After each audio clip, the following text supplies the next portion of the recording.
শিলা ফিরাশিহা, রাতে যখন বিছানায় যাবেন এই দুই হাতকে একত্রিত করে সূরাতুল ইখলাস পড়তেন, সূরাতুল ফালাক পড়তেন, সূরাতুন নাস পড়তেন, পড়ে হাতে ফু দিতেন। সহিহ হাদিস।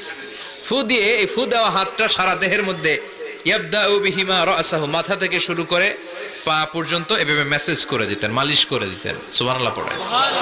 This is a protection you take from your lord, from all the bad eyes, evil eyes, সব হিংসুকের চোখ থেকে, হিংসা থেকে, সব জাদুটোনা থেকে, সব ব্ল্যাক ম্যাজিক থেকে আপনি প্রোটেকশন চাইলেন কার কাছে? সকালবেলা যদি এই তিনটা সূরা পড়ে ফু দেন, এটাকে আরবিতে বলে কুল আস-সালাসা, কারণ এই তিনটা সূরা শুরুতেই কুল আছে না নাই?